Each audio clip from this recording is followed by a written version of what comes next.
If you have everything set up that you need set up, God is telling you to get married, you feel it in your spirit, you're with somebody that God put you with, and the only thing that's holding you back is, let's say, finances or good credit, then I don't think that's a good enough reason. If God has a line for you to get married, I think you should just do it. And I think that y'all should be broke together and y'all should build together, period. That's just my opinion. I don't think that you need to be completely financially stable, although it helps to be financially stable, but I don't think you have to be completely financially stable and rich and have good credit and have the best car and have the best house and then I'll get married. No, then what's the point? You want to build a life with somebody.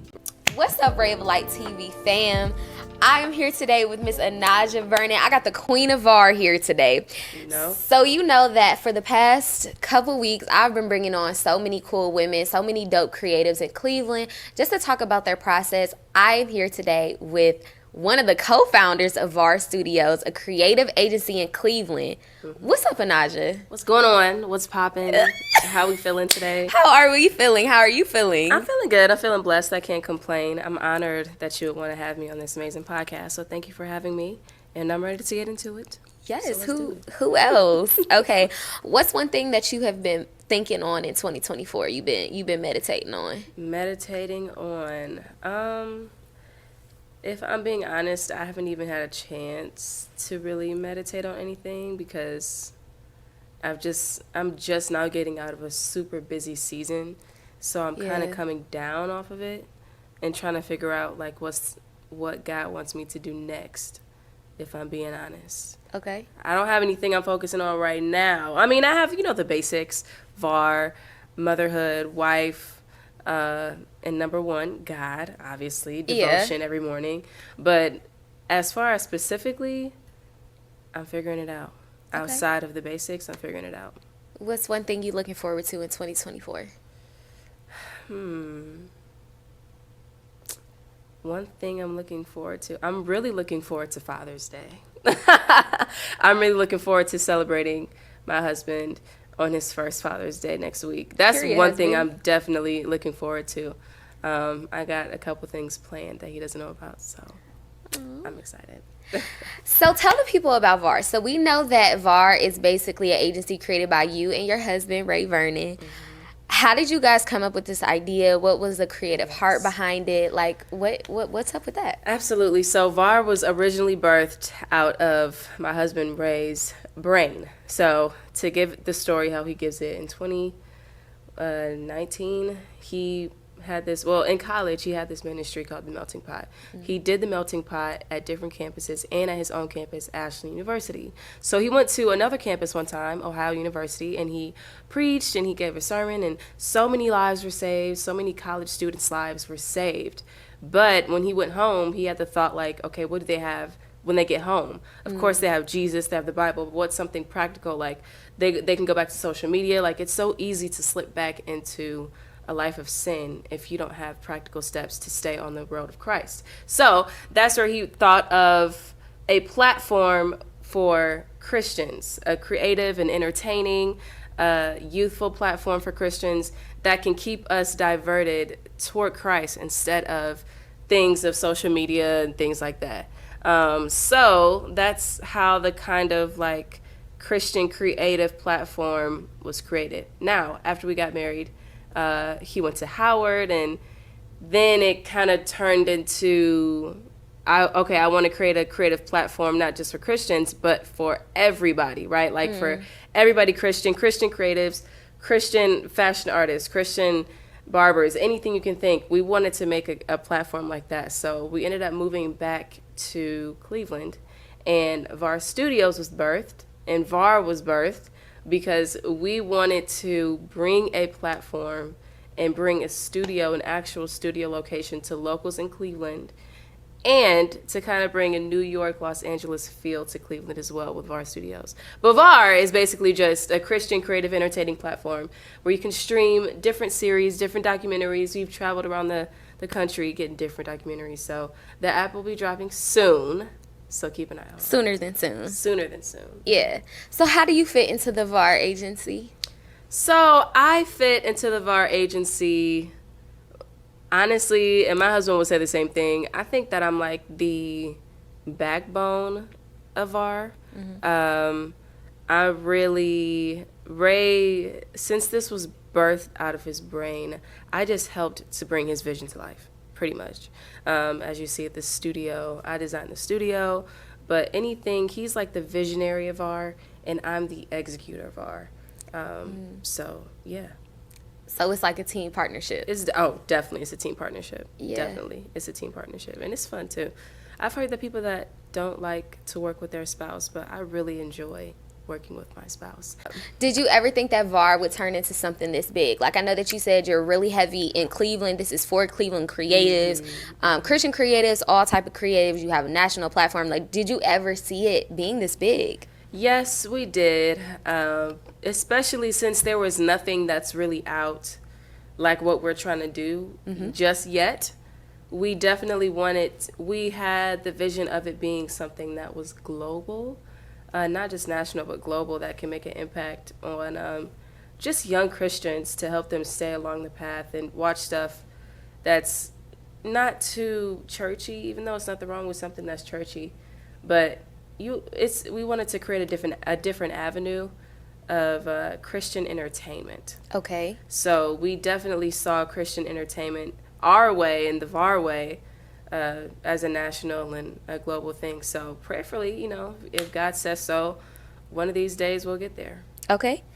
What do you think is the biggest misconception about like Christian artists right now? Like, I know we're in this big wave of like Christian rap, and some people are like, okay, well, is that holy? Like, is that okay? Girl. What is the biggest misconception you think? It's funny because nobody says that there's no stipulations on secular artists or secular creativity. Now, I get the stipulation on Christian creatives of remaining biblically sound and staying along biblical principles. However, I don't agree with the limitations that humans are putting on Christian creatives. Talk about it. Human tradition, not biblical tradition. I don't agree with that personally. Break that down for us. I think, so for example, I was talking to somebody and they were saying, I don't like this Christian artist and how he was talking about the trap and how his uncle used to be in the trap cooking cocaine, and I don't think you have to say that in order to, if I want to hear that, I can just listen to Quavo, blah, blah, blah. My thing is, number one, definitely go listen to Quavo if you want to go listen to Quavo, because it's different spirits and that kind of music and stuff. So if you want that in your system, I get it. But I don't think that we should. I think it's okay to talk about your testimony and to be real about it, especially if you're talking about how God brought you through it. Yeah. And if you can make it in a creative and cool and entertaining way, then why not? Like, that's the thing that people, I think, get confused with, is that Jesus was, he was not, people try to go back to the pre-Jesus times and the pre-Jesus notion of what Christianity is. That's good. When people a lot of times forget that Jesus came to free us from those human traditions and from those human rules and regulations. He just wanted, if you think about it, Jesus himself was a creator, right? He created in his own right. And I think that we should be able to have a right like Jesus did to create and go against the human traditions like Jesus did and just go and create. If you're trying to as long as it's glorifying the name of God and pushing the name of Christ, then do what you do. Like, who cares about what this doesn't go along with da da da da. Now, of course, it's a line that you can't cross. You can't be talking about drugs, sex, and rock and roll and not how Jesus brought you out of it. Like, you can't just be rapping about that and not having the right message.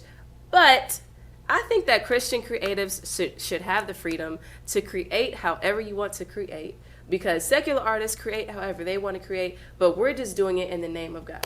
That's my take. How do you find yourself creating in the name of God now? Oh, gosh. So right now, I love designing clothes. I make shirt designs for our church, and it's like one of my most favorite things to do right now. I could be doing so much better at my designing, and I will be, but I really enjoy I just enjoy designing, and I enjoy clothing and just kind of tweaking it in my own way. I always admire people who, even if it's super ugly, I admire people who walk in their own style and don't care about what anybody else says. I really admire that. And because it takes a lot to not only know who you are, but be okay with who you are in your style. So no matter what anybody says, like, it's one thing to dress nice and along the social norms, but if you want to tweak some stuff and it looks weird and abnormal, I admire that. So yeah, my passion right now in creativity is just designing, and I love looking at fashion shows and just like, I like clothes. And I think that's so amazing too, because when I first came to the Word Church, the church that we go to now, I was like, they dress like this on Sunday? Like, I'm so confused, because I come from a church where we like big hats on Sunday, dressed to the T, heels, and to just be, like you said, the word free, like we are really living in the freedom that Christ gave us. Like, I can throw on a graphic tee that says, I love Jesus, some jeans, be ready to worship, and be good. Like, did you grow up on that kind of like, we can just be free when we come to church, or what was that like? No, I grew up kind of like you did. Like, we would, wear stockings to church, and it wasn't really, it wasn't really, I can't really even remember it, if I'm being honest. But for the most part, it wasn't really like a jeans, but it wasn't really too strict either. It was kind of in the middle. But yeah, when I came here and I saw that, I was like, oh, this is dope. Yeah. For sure. Do you think sometimes we limit people's creativity when we put these restrictions on, like, okay, what you can wear to church, how you can dress, what you can do? Like, I wouldn't say it's limiting your creativity. I just would say it's helping you to maneuver your creativity. Okay. And finding a different avenue of your creativity, because a lot of people, a lot of women especially, think that I'm creative with my body, with my clothes, and I should be able to express that by showing my body, right? And if you want to do that outside of church, to an extent, yes, go ahead.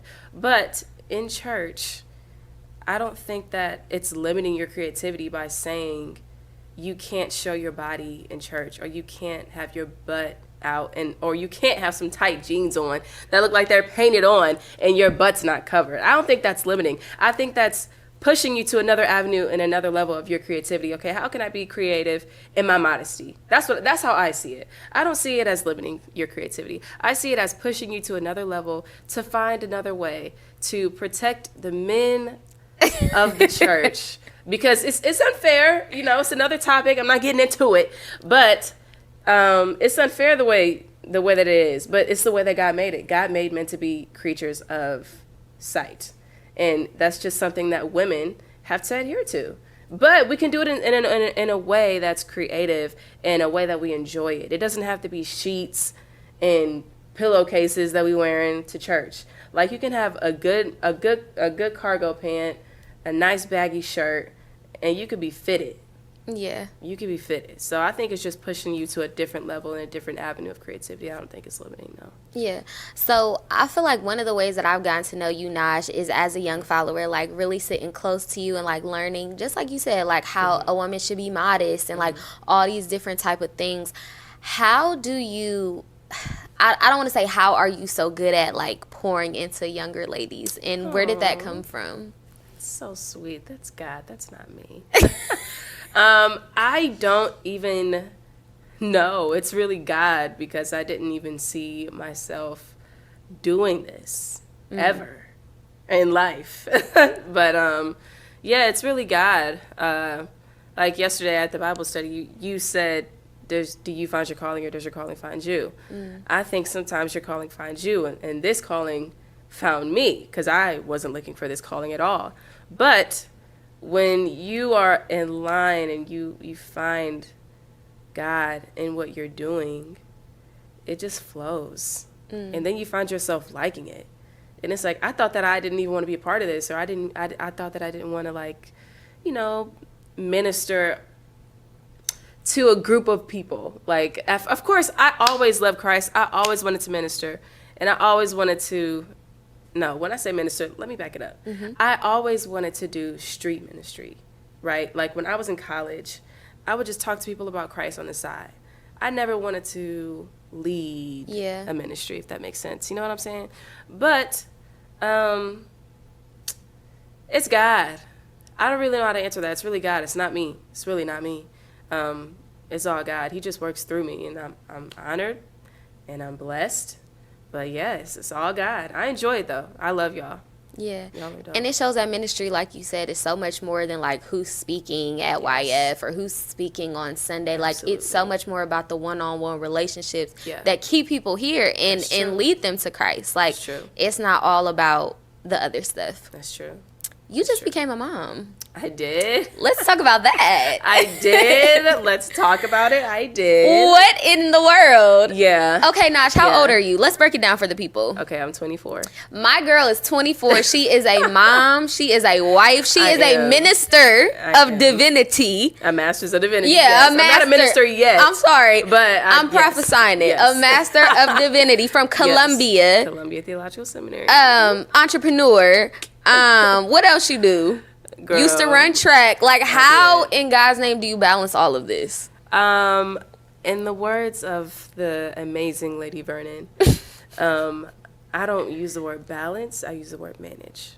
So, because she told me, it was one time I was overwhelmed with something. I was talking to her about it, and I was like, I don't know how to balance all of this. And this wasn't like recent. This was like a couple years ago or something. I said, I don't know how to balance all this. She was like, if I have a plate in my hand and I try to balance everything on one plate and I just keep stacking it and stacking it and stacking it, eventually it's going to fall down, right? So, and even at stores, they don't call people who are over the entire team at a retail store a balancer. They call that person a manager, right? So instead of balancing things, you manage it. You find different places and you put things in different time slots and you just manage your time. It's just time management. And of course, God, number one, because I wouldn't be able to do it without God. I don't know how I got my master's and having a baby. I don't know. But of course, my support system too. But yeah, I have a really great support system, and I had a great time managing things and just like taking a deep breath, not getting overwhelmed, doing one thing at a time. One day at a time, one decision at a time, one assignment at a time, one diaper at a time, one meal to cook for my husband at a time, just one at a time. You That's know? so good. Not looking at everything in a grand scheme of things, like just one at a time. Yeah. Do you think it's been hard or easy for you to balance, like, okay, you got the girl boss Anasja on one hand, you have the entrepreneur, the go-getter, the master's degree, all that. But then on the other side, you have the wife, the mother, the submissive. Do you find it hard to balance the two? No, I don't. Because I feel like sometimes the world or like society pushes us like, I don't need a man, like I can get it all by myself. And clearly you can. Yes. But it's just like you choose to still be like honoring your husband and like all this other stuff. Is that difficult or easy for you? No, I would say it's never difficult for me to submit to my husband because he makes it easy for me to submit to him. He's not, what's the word I'm trying to think of? He's not, like, he doesn't talk down to me at all. He he pulls, like, I want to submit to him because he's good to me. You know what I'm saying? So it really, it's really easy to submit to him, and it's easy to honor him because he honors me, and he submits to me, and he respects me. But as far as the go-getter part, and the whole, I don't need a man, whatever. I don't think, of course every woman is different, but I think that it's okay and it's good and it's great to seek marriage at a young age. And when I say young age, I'm talking like 19, 20, early 20s. I think it's okay to do that because it's beautiful to build a life with somebody from a young age, from your early 20s. If you feel like you're not ready for that and God is not calling you to that, of course don't do it. But if you feel like, okay, I'm kind of making steps toward it, I feel like God is calling me to it, and I see that God has brought me with somebody that he wants me to be with. Heavy on that. Yeah, I think that it's okay to get married young. I don't think it's anything wrong with getting married young. You're not missing out on anything, I can tell you that. If anything, you're If anything, if you have everything set up that you need set up, God is telling you to get married. You feel it in your spirit. You're with somebody that God put you with, and the only thing that's holding you back is, let's say, finances or good credit. Then I don't think that's a good enough reason. If God has a line for you to get married, I think you should just do it. And I think that y'all should be broke together and y'all should build together. Period. That's just my opinion. I don't think that you need to be completely financially stable, although it helps to be financially stable. But I don't think you have to be completely financially stable and rich and have good credit and have the best car and have the best house and then I'll get married. No. Then what's the point? You want to build a life with somebody, right? Mm-hmm. You want to build your credit score with somebody. You want to build your finances. You want to build your degrees. You want to build an empire with your spouse. It's beautiful to get married young and to figure out life together instead of figuring out half your life by yourself. If God has called you to that and if he says it's that time. Okay. You should go with it. I love that. So for you did get married young. I did. What is the most realest thing that you learned about being married? Because like you said, you are going to go through those hard times when you broke together, like maybe living in a small apartment together. Yeah. Like it's beautiful, man. It's beautiful. But it's some struggles in that for sure. But it's beautiful. Yeah, when you get older, you're going to look back on that stuff like, yeah, look at us, my breasts and all that. Okay, anyway. But yeah, one of the realest things, is that what you asked me? Mm-hmm. One of the realest things is because like what I'm saying is, you know, people have a fantasy in their mind. They're like, oh, when I get married, it'll just be living with your best friend and we'll be watching movies on a couch every night. Like, but then life really hits. Absolutely. What was that like? Like, when did you hit the moment where you're like, okay, this is really real. This is not a game. When we were living in D.C., and just to give y'all a little tidbit, in D.C., our apartment was very, very small.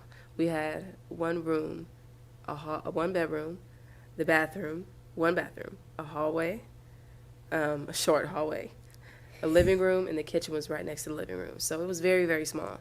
It got real. When we got in a major, it wasn't major, but it was a heated argument, and I couldn't go anywhere.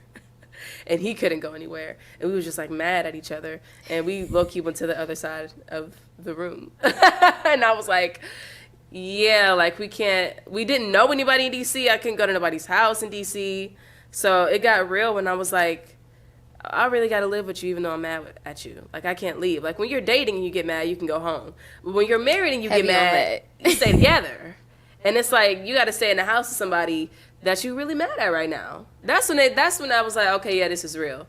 This is really real. But it's also beautiful because since you live together, you, in most cases, in my case, and hopefully in a lot of cases, it's like, okay, I don't want to sit, like this is getting weird. Like I don't want to just like be mad at you anymore. Like let's just work it out or whatever. Like it helps you to kind of work through those things because you're in the same room with that person. And even if they leave and you're mad at them, even if they go to work and you're mad at them, their scent is still in the house. His clothes are still in the house. His dishes are still in the house. Like he is still in the house. So it's like it's never a break from. I won't say it's never a break, but especially if you're mad at that person, yeah, living in the same house and being mad at the same person is wild. So you really got to learn how to manage your emotions. Yes. And then like when your past comes up and stuff like that, like your past emotions and things that you didn't know were triggers when you see your spouse do it, all that kind of stuff makes it real. It's beautiful though because it really grows you up and it makes you see like, oh, I got to work on that about myself. And I didn't know that about myself until I got married to you and you did this. It triggered me and I didn't know it was a trigger. You know what I'm saying? So stuff like that. Yeah. Life, like real life. Yeah. Real life. That's crazy. For sure. Anasja, thank you so much for being on today. Of course. I enjoyed our conversation. This was fun. If people want to connect with VARR, if they want to hit up the studio, how can they do that? Okay, VARR Studios at gmail.com is the email that you can use, or info at VARR Studios, VARRStudios.com. And if they want to hit you up to create some clothes for them, how can they do that? You can DM me. You can DM me on IG, Instagram, at _NASJ _Nash_. So, yeah. That's how you can get with me. And of course, as always, hit me up on Instagram at RAVNLYNN Tag me for the RayofLight podcast. I'm excited. We finna drop. It's gonna be crazy. We gotta do our 2 truths and 1 lie. Okay, yeah. I forgot to do it. Do it. I'll start. Mm-hmm. You gotta pick the lie. It's Okay. gonna be really hard getting to know me. All right, number 1. I was originally born in Texas. I could see that. Number 2, I really love animals. Mm-hmm. And then number 3, I used to have a dream of being a news reporter. You weren't born in Texas. Yeah. Dang. Wait, I was right? No, you're right. Okay, okay. Okay. You go. Oh, the first try. That's what's up. Just okay. off the dome. Because I can see you being a news reporter. That's funny. Screaming. Okay, so 2 truths and a lie.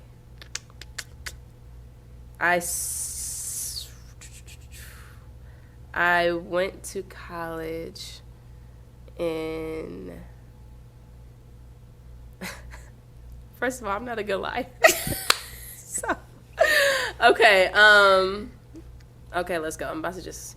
Yeah. 2 truths and 1 lie. 2 truths and 1 lie. I was about to say 2 lies. Okay, one lie. All right, a truth and a lie. Let's go. Let's do it. Raven, this is hard. Queen of VARR, come on. Lord Jesus. Creative, off the dome. I'm not off the dome. It takes me a minute to create, y'all. It's not off the dome. Okay, let's see. So I saw a Beyonce concert for free. I went to college in Indiana, and I was born in Pennsylvania. You were not born in Pennsylvania. That's the lie. Wait, how did you see a Beyonce concert for free? How did you know I wasn't born in Pennsylvania? Because, girl, you weren't. Like, what? You were not born in Pennsylvania. Did it sound like a lie when I said it? Yes. It sounded like straight cap. I can't lie for nothing. I don't know why I'm such a bad liar. That's so funny. But yeah, in 2016, when Hillary was running, she threw that free concert. Yeah, and I saw J. Cole, Big Sean, and Beyonce. Jay-Z. Yeah, it was dope. It was really dope. We didn't know Beyonce was going to be there because it was Jay-Z was going to be there. But, of course, Beyonce ended up coming out with a whole thing. It was nice. It was cool. I'm cool on the Beyonce concerts now. I saw mine. That's all I need for the rest of my life. How do you feel about Christians listening to Beyonce? I don't know. She kind of went into a different direction that's like completely ungodly now. Mm-hmm. So it's like, just protect your spirit. I mean, just protect your spirit. It seems like she got some spirits going on in her stuff. Like, it's some spirits. It's like, it's not just music anymore with Beyonce. Like, I be feeling a kind of way when I listen to her stuff. Like, it's weird. So just be very cautious with it. Yeah, I wouldn't advise listening to her recent stuff, especially the old stuff, like Irreplaceable, like the early 2000s. Mm-hmm. That's cool, but the recent stuff it got something on it. It's not it. Yeah, that ain't it. It's weird, and it can throw your spirit. So just be careful with that. Thank you, Naj, for being on today. Thank you for having me on RayofLight podcast. Yeah, you heard real bad best podcast in the world. Thank you, Raven. Love you. Love you. See y'all.